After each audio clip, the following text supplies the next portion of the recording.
Good evening, sports fans, and welcome to another edition of Red Sox Digest Live, where the bullpen's allergic to clean innings and Citizens Bank Park is officially a house of horrors. My name is Jim Delfino, and I am your host for this evening. I am joined today by Nick Face, who's got takes hotter than a midsummer Fenway bleacher seat, yet somehow colder than the Sox offense with runners on third.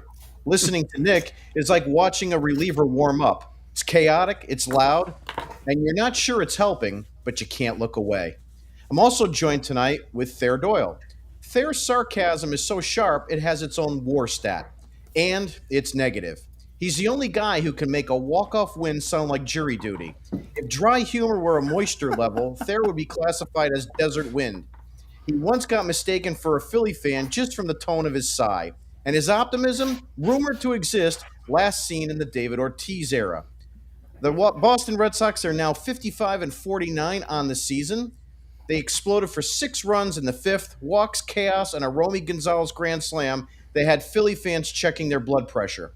But after that, it was crickets. Not a single run until the 10th, when Trevor Story doubled in Duran to give Boston a flicker of hope. And then Kyle Schwarber happened again.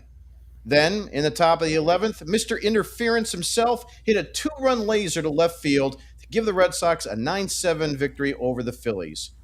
Let's talk pitching.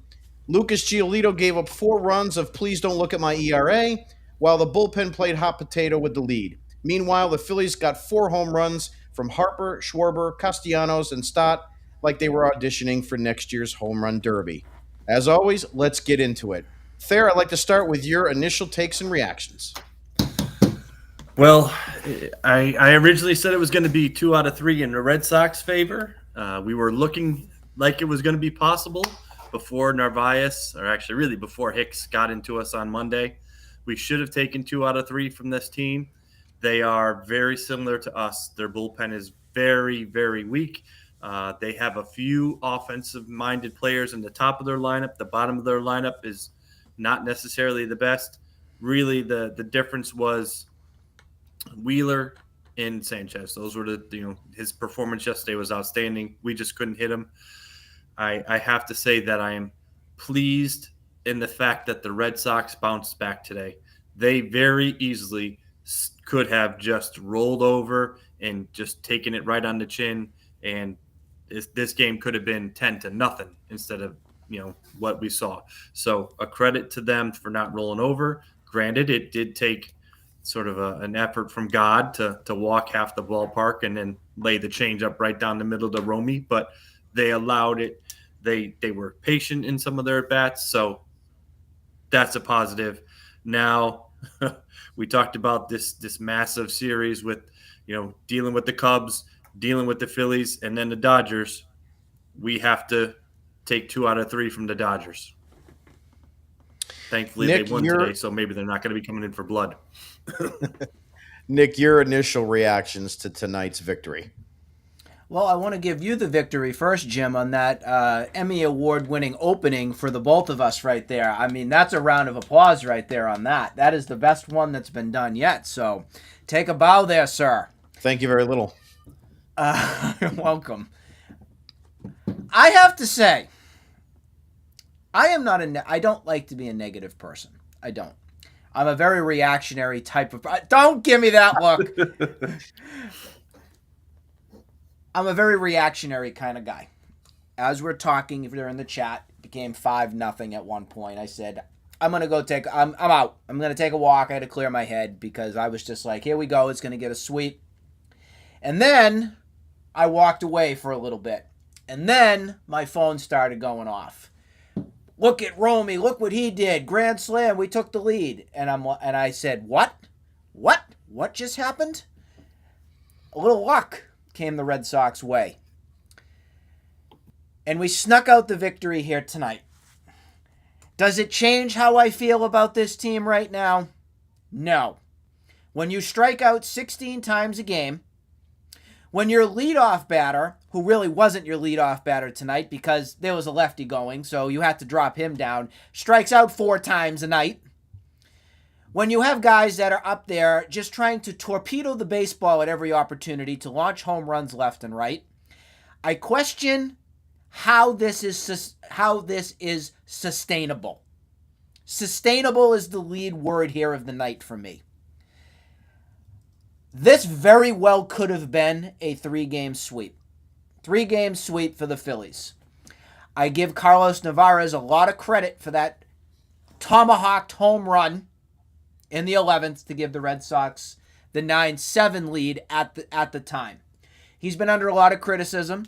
I have been one of those people who has called him out quite bluntly on laziness, not knowing the situation, the catcher's interferences, all that. If there's anything that I enjoy more, is winning.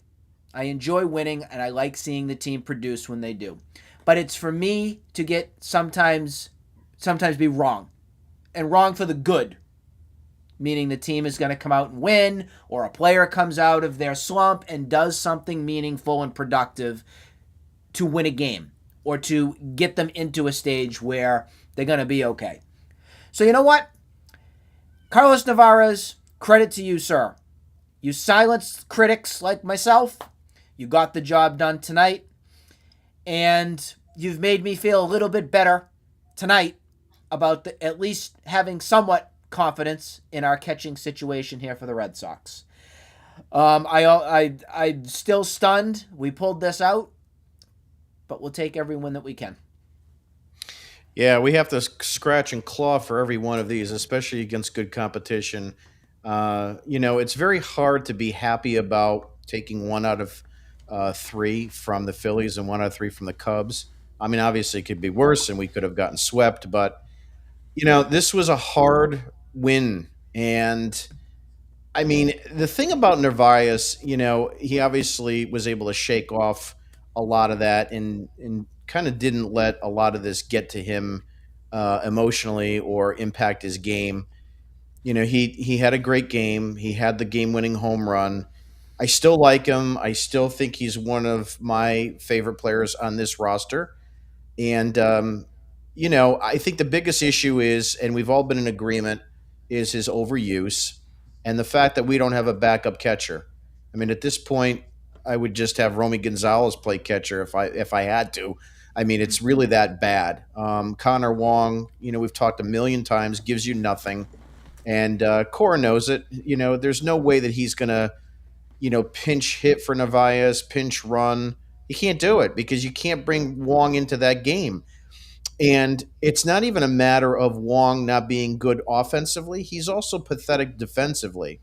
And that's really where you don't have what should be a quality catcher defensively as your backup. Typically you might have your primary catcher be more of an offensive guy and your backup being mostly a defensive guy. Whatever he gives you offensively is just, buttering your bread, a gift, In this situation, you can't do that. So it makes it tough. Like I said, I'm a big Narvaez fan. I just hope he doesn't, wear out too quickly. And hopefully at this deadline, we can get, maybe another catcher. Since Nick was talking a lot about him, I'll give you the next mic. Talk to me about Narvaez, your thoughts on him tonight. I thought it was positive signs. He has had a really difficult last couple days where, to his fault or not to his fault, I will hold Mondays against him a little bit more than yesterday's. Yesterday's with the runner coming home, that interference, it's just natural instincts to try to get out there earlier than later. That's more on Richard Fitz for going from the windup with a man on third base. But it was clear yesterday that Philadelphia was picking on him. They were doing everything they can. Everybody was running because they knew that he had to have it in the back of his mind that he needed to stay back. So he has been struggling, but again, to his credit today, he had the extra base hit. He had the home run. He did a nice job behind the plate. It showed a lot of mental fortitude for him to stay in there, to be positive, and not to just sort of lay down and die. So that's a good sign. I think that's a positive that we have a catcher who's mentally involved, who's going to be fine. The physical part, he's wearing down. There's no question about it. It's been a very hot summer. He's caught a lot more games than he's used to. he's going to wear down and he's not going to be nearly as productive this year. Moving forward, however, I think it's a positive sign for the player that we're going to have in the future. Moving right along to the starting rotation, I had made mentioned in, I think, yesterday's episode that, be it the record, we've been getting some decent starting pitching. I mean, I know, again, we had some really early signs of heart attacks, but then the starters kind of worked it through and actually had what could be considered quality starts. Today was a different animal. Lucas Giolito, obviously, with a stinker. I mean, again, it was kind of reminded me a little bit of that Toronto game, I think, up in Canada. 4 innings tonight, 6 hits, 5 earned runs, 4 home runs allowed. Nick, take me through Giolito, and is it proof now more than ever that we need a number 2 starter? I don't know if I really want to go through that again, Jim. I mean, he ended my watching of the game. I'm going to be blunt as heck on this. He did. It was pathetic. It was an absolute dog crap performance from Giolito. He had hit me tattooed on every friggin' pitch that was getting delivered, and he wasn't fooling anybody at Citizens Bank Park. It was tee time. Tee off. And they were going yard. Big time. Why it was like that? That's a good question. If you look at the makeup of how he was on the mound, I think this has to be chalked up to location. Everything that he was throwing wasn't hitting corners. It was down the pipe. It was right there screaming, hit me, get out of the ballpark, it's time to party, as Dennis Eckersley famously said back in 2018. Well, the Phillies, quite frankly, had a party, at least early on in this game, because, I mean, the Red Sox had no business, getting back into this game. The Phillies had them pretty much dead. And Giolito was lucky. He doesn't get a loss for this, guys. That's the most stunning thing, that this team was able to find the fortitude to figure out how they could get the job done and win this game. That's the biggest statement, could be win, that they've had at least right now, because they were done. They would lay them out for roadkill. Not to be disgusting, but that's what it was. And they got themselves back into the game. So this does change my perception, though, on what we need. This is the thing with Giolito. He's such a wild card. I think you guys would agree on that, too.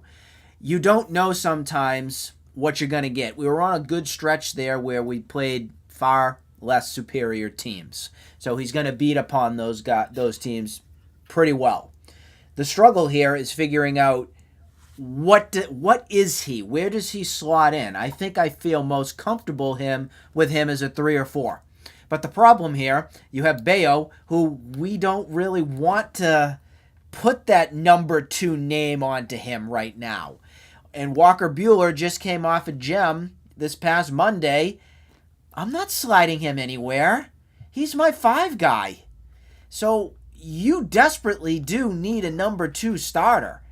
And what they're going to go out and get right now, I just don't know, guys. If this team and this organization is going to go and get that number 2 starter with the resources that they have.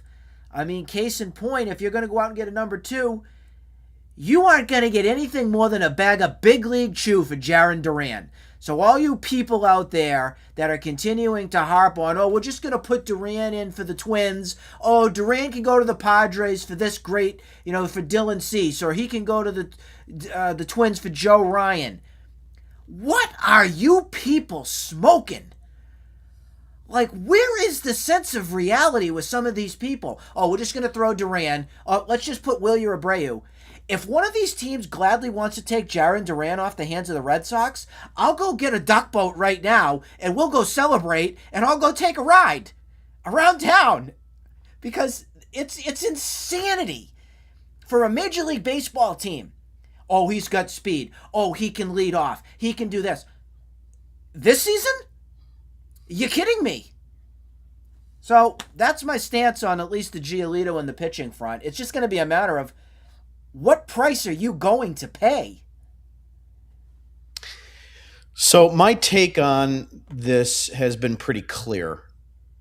The question you have to answer, and this is really for Red Sox ownership and management, do you want to win? Do you want to win? Because Breslin has been quoted as saying in the offseason that, quote, we owed it to our fans to improve our ball club. So are you just going ahead and appeasing us by getting 1, 2, or 3 pieces to add to this, this roster? Or are you trying to actually win a division or a championship? This whole slide into the wild card business is just a bunch of smoke and mirrors to me. And frankly, since we've had the third wild card, shocking news, folks, the Red Sox haven't qualified for the wild card since it's been in existence. So as shitty as you need to be to get in and slide in as a third wild card, they can't even be that good. Which leads me again to the most important move they can make, in my opinion, would be a number 2 starter or finding a number 1B starter. Something that would slot in right behind Crochet, and as a result of that, push everybody down the line so that your Bayos of the world and so forth are number 3s, number 4s, and so on and so forth. A backup catcher is certainly on my wish list, and maybe a right-handed bat. Now, you may say to me, well, that's really too much to ask for. And if you'd asked me that, I would tell you you're right. But if you want to win, and if you want to make sure as much as you possibly can to get into that postseason, that's what you need to do. And the other thing I want to point out as far as my right-handed bat, if Alex Bregman cannot play every day, is it because he can't play in the field? Because he can't run? What is the answer with Alex Bregman, where he's playing 1 game and then 2 games off and pinch hitting?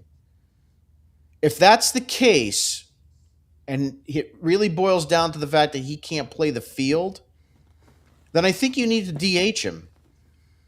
We need 3 or 4 or 5 at-bats a night from him because this offense is not sustainable without a bat like his. So that's where I stand with that. I want to move on to my next topic, and this is for Thayer. As far as our bullpen is concerned, Justin Wilson has been looking really good, very quietly for this team all season. He was brought in here. His career's been okay. But outside of Chapman, I would say he's been our number 2 reliever. In July, 2 innings pitched, 2 2/3 innings, 2 hits, 1 earned run, 2 walks. Thayer, take me through what you've been seeing from Wilson, and are you a believer? I think Wilson's been doing a very nice job. I think Cora has been using him intentionally, which is important. He's not just bringing him in like Bernardino to get everybody out. He's using Wilson as more of a left-handed weapon when he has the opportunity to get the lefties out, like we saw today when Schwarber was coming up, when Harper was coming up. Use him to get those guys. That's where he's been his most effective. He has the opportunity to attack people with his fastball, which is really important. And I think that's what's making his off-speed pitches that much more reliable. To your initial comment, I would still say he's probably the 3rd. I still think Whitlock is your 2nd best reliever out of the bullpen behind Chapman. But I think Wilson is definitely your 2nd most reliable lefty, without a question. Nick, I'd like to pose the same question to you. What's your thoughts on Justin Wilson? Are you a believer? I put a tweet out today about my 3 relievers that I trust. It's kind of a joke. It was handwritten, and it was Chapman, Wilson, and Whitlock. What are your thoughts on that? The only thing that I'd change here is Justin Wilson's my number 3 in the circle of trust. Garrett Whitlock has shown me since the adaption of him going 1 inning, he has gotten way back into my fully trust mode. I'm there. I'm there with him. You're seeing a guy who's healthy in Whitlock right now. You're seeing a guy who can command the zone and a guy who's trusting his stuff. And I think we're finally figuring out here what Garrett Whitlock's role is long term. He's a reliever. He's a 1-inning guy. That's it. Yep. That's what it is. So that's helped this season, as frustrating as it's been. That's one of the bright spots that we're figuring out here, is that Garrett Whitlock has a role now, and he's excelling in a role and staying healthy. That's great. Knock on wood, that continues. But the story here on Justin Wilson is that he's given the Red Sox a guy that nobody on their bingo card at the beginning of this season would have said, what, Justin Wilson? You're going to put Justin Wilson in these high leverage spots and get the job done? Wow. And it's been one of those situations where Cora's now getting into that 7th inning, 6th inning if needed, putting him in against those tough lefties to get the job done. I'm not 100% there with the righties, just because matchup based with him being a lefty, I want to see him face those type of batters. But I will say it gives you another weapon that's in the pen that you have semi-trust with. And that's not something that you can say quite frequently here with guys, like Weissert. I will give Weissert a little bit of credit here tonight. It was 1 run that was given up, but hey, I think we were all saying, the game's over. Here comes Weissert. Game's done, especially with that cream of the crop lineup coming up. And they were able to figure out a way to continue the game. So that was a plus. Ocala, I'm not there yet. I mean, look what Cora did tonight. He took him out with 2 outs. He gave up the run. It was 9-8 at the time and went back to Bernardino. I think if we fully trusted Ocala, he would have had him finish the game, and he didn't. So that's kind of where we're at. Murphy got beat up on this road trip against the I think it was against the Cubs, right? That Saturday game. So that definitely bopped him down quite a bit. Are we forgetting anybody else? That's about the major guys. Yeah, Isaiah Campbell is our future closer, definitely. He's not DFA'd yet. So everybody knows that listens to anything I say or reads anything I say. I'm not a really big Alex Cora fan. I haven't been since basically 2019. I don't think he's a really great manager. It's just my opinion. I think that probably a chipmunk could have won in 2018. Dave Dombrowski gave him a great team. And one of the things that we brought up today was, Alex Cora, for giving him a little bit of credit, which I rarely do. He had a pretty good, Theriot mentioned it, he had a pretty good series. And when you look at his manipulation of the bullpen especially with Chapman, bringing him into the highest leverage situations in late innings, not necessarily always the 9th, was a pretty shrewd and smart managing decision. So I want to start with you, Thayer. What are your thoughts on Cora in this series and even overall?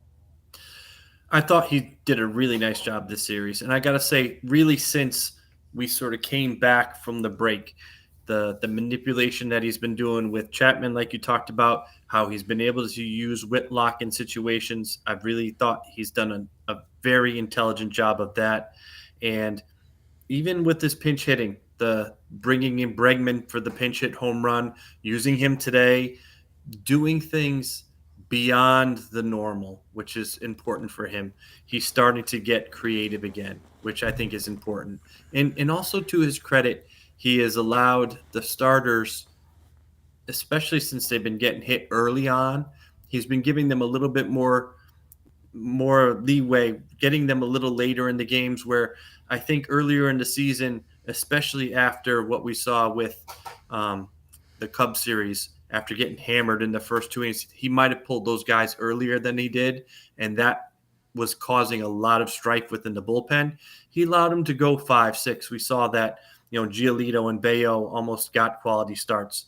Granted, Fitz didn't really have it yesterday, but Fitz got him a little deeper than he probably could have. Giolito today, he held on to him as long as he possibly could, to the point where he didn't even get the loss. I think he got through 5 today, if I believe. So Cora, I think, is doing a nice job again of being creative and starting to try to make stuff happen. He's still not quite to where he was, and granted, 18, he had an incredible team, but he was pulling all the strings, and you just saw it on his face that he really enjoyed the challenge of, who am I going to put in today? Because it sort of got to that point where, look, it's Devers is going to start today instead of Nunez, and Devers would hit a home run. And, tomorrow I'm going to start Nunez. It doesn't matter that he's 0 for 15 against the starter. He's and then Nunez would reward him by going 2 for 3. So he had his finger on the pulse of those players where they would do a lot of things for him. Hopefully he can get back to that this year. I want to finish off talking about the upcoming series with the Dodgers. We are back in Fenway Park to face the Dodgers over the weekend. Tomorrow is a day off. So on Friday, we have Brian Bayo, and he is going against Emmett Sheehan. We have Saturday's game, also a night game. It's Garrett Crochet scheduled against Clayton Kershaw, who's been with the Dodgers for 37 years. And also on Sunday at 1:30, 5-start, Ferris Bueller against Shohei Ohtani. With that being said, I'd like to start with you, Nick. What is your thoughts for this upcoming series? What are your expectations, and what do the Red Sox need to do to stay in this July trade deadline race? Well, this is going to get tough yet again, but I do think that one of the things going for the Red Sox is coming back home. We know that they are a better team than years past at home, especially where the winning streak really got the wins up. I want to say they're 34 and the other thing, and I'm not sure if this is confirmed yet or not, but I heard prior to this game tonight for the Red Sox, Mookie Betts may be missing this series. I don't know if that's confirmed 100% yet, but I did hear something from Dave Roberts saying something's going on with him personally, and it's not likely that he's going to be playing. So that, I know Mookie's not having that great of a season, but I think some fans are looking forward to seeing him, and Mookie may have jumped at the possibility of coming back home and really wrecking havoc on a team that we all wish that Mookie was still here. So, and showing up John Henry and everybody for trading him. The other thing, I am not sure if Shohei Ohtani is actually going to be pitching Sunday. I heard another report about something going on with him and trying to manage his workload and figure out what they're doing there. So, load management might be in play for Shohei. You're going to have to figure out the bat, of course. That's one of the bigger things there. I think Saturday could be a winnable game. I know, obviously, Clayton Kershaw is a stud. He's going to be a future Hall of Famer. But he's getting up there in age. And he definitely, as a lefty, that might be time for, your Romy Gonzalez's or something to really shine in that game. Sunday, again, depending upon what the Dodgers do and all, I'm actually going to go out on a limb and say the Red Sox are going to take 2 or 3 from the Dodgers. Don't ask me why. Don't ask. I'm just going to say it. I feel it. Thayer, same question to you. Your reactions and what are you looking for in this Dodgers series, and what is your expectations? I think Crochet is the pivotal one. We have to win the Crochet start. I agree with Nick. Even though it's Kershaw, he's not the same Kershaw. However, our right-handed lineup right now isn't firing like it was before. Granted, Romy had the home run today, but he was 0 for 21 leading up to it. Yep. Ref Snyder seems to be kind of getting exposed. And the other piece with Bregman getting a game off every series, who knows when he's going to be getting that time off and what he's going to be doing. So that's a little sort of issue. And also it depends on how bad the injury is going to be to Mayer. If Mayer's hurt, then that means your sort of who's playing third base, who's playing first base is going to be altered. That could put both Toro and Romy on the corners. So second base, you're going to have to deal with having Rafaela in there again. Now Duran has to play all the time in center field, so you're going to have Duran facing the Dodgers all the time. So it's a long way of saying I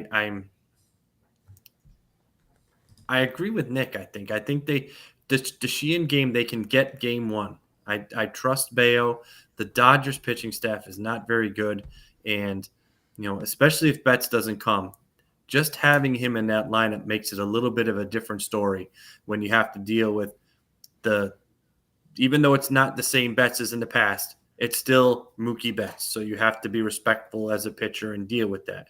So you have Betts, Ohtani, Freeman, you have Smith, you have Henry, Teoscar Hernandez out there. So they have a very powerful lineup, but I think coming home, I think the Red Sox will take 2 out of 3 because Crochet's going to get you one, Bayo's going to get you the other, and then Shohei will probably give you 3 innings to shut us down. But I think that might be the game where they actually score on us. My take on this is going to be the following. I also agree with both of you that the Red Sox have a really good shot of winning 2 out of 3. As far as, we'll start with the easiest of them all. I do this every time Crochet's in a series and we're talking. I like the odds of Crochet against Kershaw. Clayton Kershaw has a career record of 0-2 against the Boston Red Sox. This is combined regular and postseason play. He's 0-2 with a 7.36 ERA in 11 innings pitched. So he hasn't really had great success against the Red Sox in his career. So I like that matchup. I like the idea of Crochet against him and having our right-handed lineup with probably Romy and Refschneider.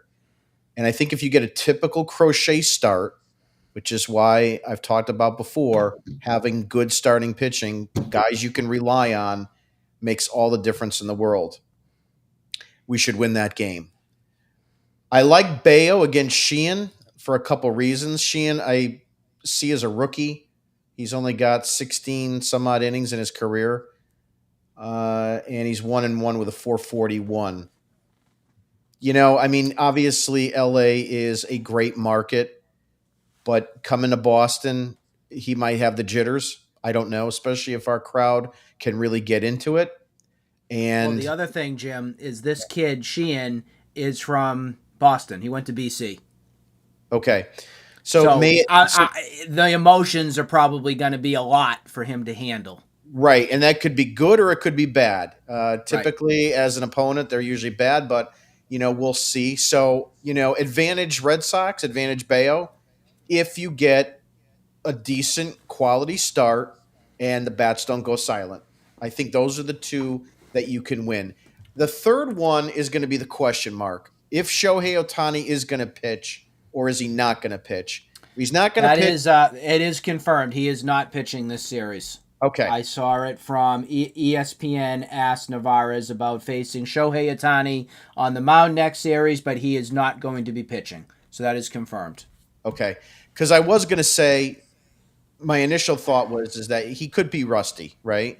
And so they're going to obviously monitor his workload, but it doesn't mean we're not going to see him in the batter's box. So, but the long and short of it is that I'm going to go 2 out of 3 in this series. That puts us at 4-5 for this stretch of 9 games. I'm not excited about that, but I'm not going to throw my shoe through the television. So I think what that will do is that takes us all the way to the 27th. That Sunday will be the 27th. And then what happens is it's Breslow time. He's got 3 days to make some moves. And I think after the games are over on Sunday, that's a great time to start looking at doing something even Sunday night. So we will see how that all unfolds. But with that being said, I am going to call it for tonight. I'd like to thank Nick and Thayer for joining me. I'd also like to ask for everybody who is a listener to go ahead and subscribe to our digital product, which is located at redsoxdigest.com. It's a free subscription. You can also donate to our cause and also become a founding member where we will put you on the podcast. So if you'd like to bitch and moan with us, we'd love to have you. Or if you want to just cut me, you can go ahead and do that as well. In any event, in any event, have a good day off tomorrow. We will be back here on Friday night to celebrate the Red Sox win. I'm calling it already. And we will see you then. Have a good night, everybody.